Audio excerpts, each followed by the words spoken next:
দেশের জন্য যুদ্ধ করেছি। আমি এই দেশে 61 বছর যাবৎ রাজনীতি করি।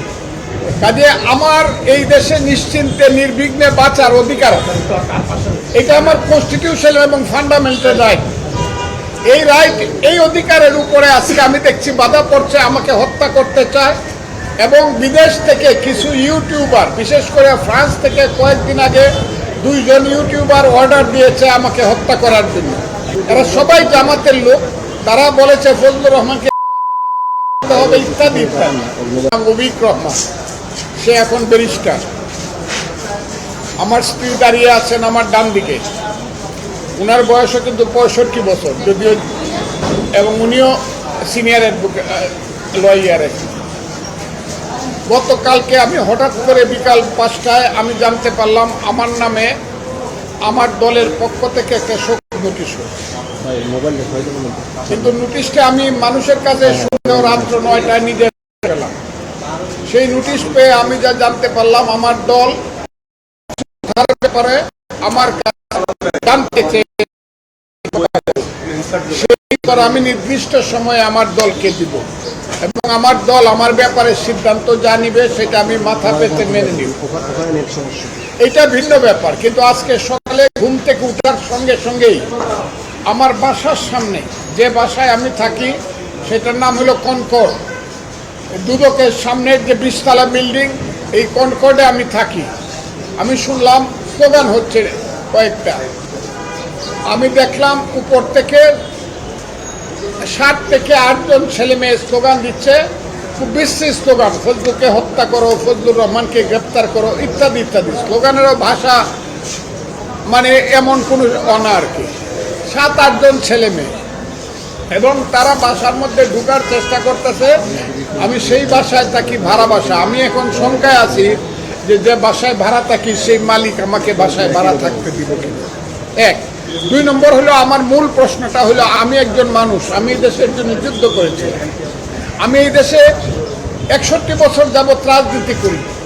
কাজে আমার এই দেশে নিশ্চিন্তে নির্বিঘ্নে বাঁচার অধিকার আছে। এটা আমার কনস্টিটিউশন এবং ফান্ডামেন্টাল রাইট। এই রাইট, এই অধিকারের উপরে আজকে আমি দেখছি বাধা পড়ছে, আমাকে হত্যা করতে চায়। এবং বিদেশ থেকে কিছু ইউটিউবার, বিশেষ করে ফ্রান্স থেকে কয়েকদিন আগে 2 জন ইউটিউবার অর্ডার দিয়েছে আমাকে হত্যা করার জন্য।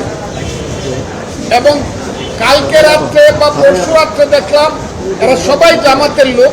তারা বলেছে ফজলুর রহমানকে হত্যা করতে হবে ইত্যাদি ইত্যাদি। সেইগুলো তারা দূর থেকে বলছে, কিন্তু ছেলেরা একদম আমার বাসা পর্যন্ত যেভাবে স্লোগান দিচ্ছে, এতে করে আমি আশঙ্কা প্রকাশ করছি। শুধু আমার জীবনে আমি মৃত্যু ভয় পাই না, কিন্তু আমি মনে করি অপমৃত্যু তো আমার প্রাপ্য নয়। দেশটার জন্য আমি যুদ্ধ করেছি, কাজে আমার দেশে বাঁচার অধিকার আছে। আপনাদের মাধ্যমে আমি সারা বাংলাদেশের 18 কোটি মানুষের কাছে জিজ্ঞাসা করতে চাই, হে বাংলাদেশের মানুষ, আমি তো আজ থেকে 54 বছর আগে আপনাদের জন্য যুদ্ধ করেছিলাম। আজকে যে সন্তানেরা আমার বিরুদ্ধে স্লোগান দাও, তোমাদের জন্য একটা স্বাধীন দেশ সৃষ্টি করার জন্য আমি যুদ্ধ করেছিলাম। তোমাদের কাছ থেকে কি আমি অপমৃত্যুটা আমার কাম্য? যদি আমার কোনো কথায় তোমরা মনে করে থাকো আমি দেশের বিরুদ্ধে কথা বলছি বা তোমাদের কর্মকাণ্ডের বিরুদ্ধে কথা বলছি, আমার বিরুদ্ধে মামলা করো, আমাকে গ্রেফতার করো, আমাকে শাস্তি দাও। কিন্তু আমাকে হত্যা করার জন্য আমার বাসা পর্যন্ত মব সৃষ্টি করে গিয়া, যেটা গত 1 বছর যাবৎ বাংলাদেশের সবচেয়ে, এই পৃথিবীতে এবং বাংলাদেশের সবচেয়ে একটা কুখ্যাত নাম মব, সেই মব জাস্টিস আমার উপরে কি চলতে পারে কিনা এবং চলবে কিনা আমি প্রথমে বাংলাদেশের মানুষের কাছে জিজ্ঞাসা করতে চাই।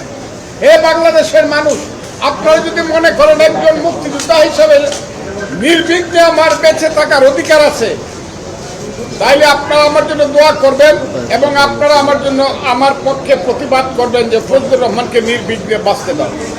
1। 2 নম্বর হলো, দলের ব্যাপারে আমার সঙ্গে দল যে সকল নোটিশ করেছে, সেই সকল নোটিশটা খুব স্বাভাবিক।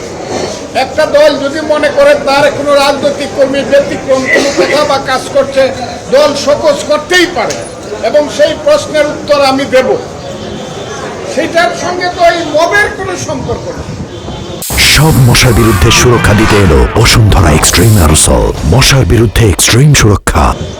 কাজে আমি আপনাদেরকে বলতেছি, সব কিছু মিলিয়ে আপনাদের মাধ্যমে আমি দেশের মানুষ, আমি আইন শৃঙ্খলা রক্ষাকারী বাহিনী, নিরাপত্তা বাহিনী সবার কাছে আমি আহ্বান করতেছি, আপনারা আমার ফান্ডামেন্টাল রাইট, মৌলিক অধিকার এবং আমার সন্তানদের বেঁচে থাকার অধিকার, আমার স্ত্রীর বেঁচে থাকার অধিকার আপনারা দয়া করে নিশ্চিত করুন।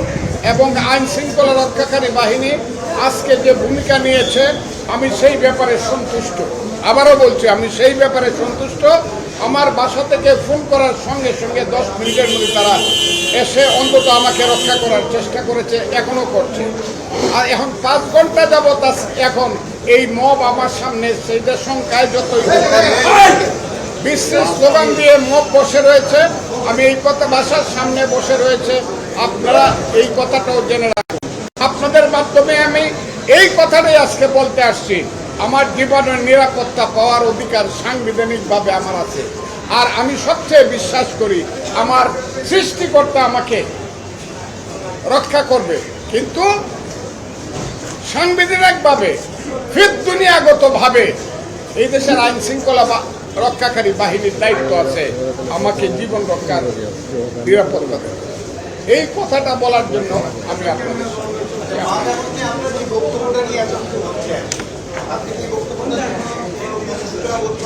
কি বক্তব্য তো আমি জানি না, কি বক্তব্য তো কেউ বলে না।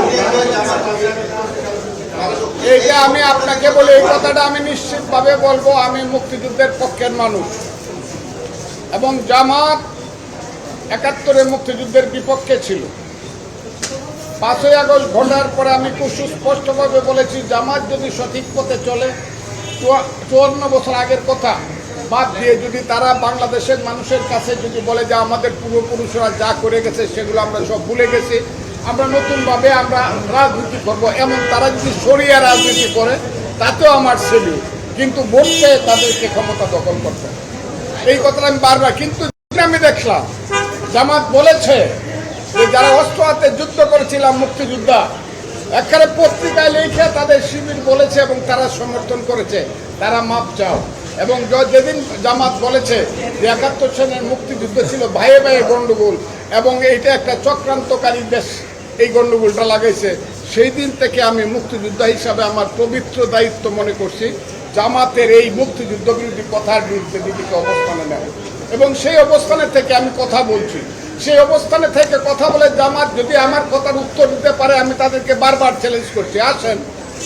আমি তো আমিরকেও চ্যালেঞ্জ করছি, আসেন আপনারা বসি, আপনারা কোন মুক্তিযুদ্ধের ব্যাপারে কি বলতে চান, আমি এই ব্যাপারে কোনো কম্প্রোমাইজ করব না।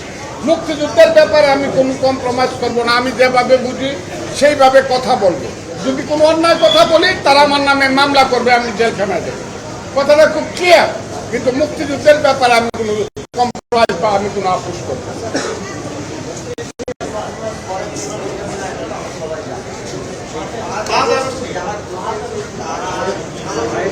না। তাদেরকে আমি কালো শক্তি বলি না, আপনারা আমাকে দেখান, তাইলে আমি বলছি। যদি কেউ প্রমাণ দিতে পারেন তারা কালো শক্তি, তাইলে আমি, যদি তারা আমার সামনে আসে আমি বলবো yes I do agree with you এবং I pray to you, please pardon, আমাকে মাফ করুন। আমি এটা বলে এই উত্তর আপনি আমার সামনে পাবেন না।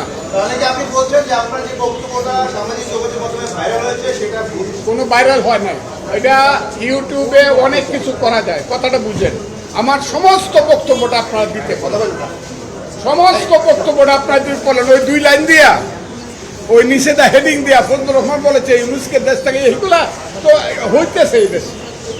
এই বক্তব্যটা আমার টোটাল বক্তব্য কোথায় কখন দিয়েছি বলেন। যদি আমি অন্যায় করে থাকি, দেশের বিরুদ্ধে বা দলের বিরুদ্ধে বক্তৃতা করে থাকি, আপনারা আমাকে, এটা আমি দলকে উত্তর দিব, এখন দিব না। এখন আমি দলের আমি উত্তর ভাই না ট্রাই করতে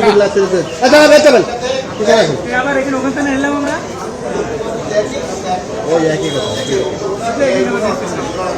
আমি তো পাই না, সেখানে চলে যাচ্ছে উনি এখানে। আমার বক্তব্যটা সামনে না আপনারা বাজান, যদি আমার কোনো ভুল হয়ে থাকে, কেউ হয়ে থাকে, আমাকে বুঝাইতে পারে দেখেন আপনি ভুল করেছেন, তাহলে আমি সঙ্গে সঙ্গে হাত দূর করে এটা আমার ধন্যবাদ। আমার কিন্তু পুরা বক্তব্যটা বাজাইতে হবে আমি কি করছি, পুরা ওই একটা ইউটিউবের একটা লাইন বাজায় হবে না। আমি আপনাদের সবাইকে ধন্যবাদ জানাচ্ছি। আপনারা এতক্ষণ আমাকে অনেক সময় দিয়েছেন, সেই কারণে আপনাদের কাছে আমি কৃতজ্ঞ।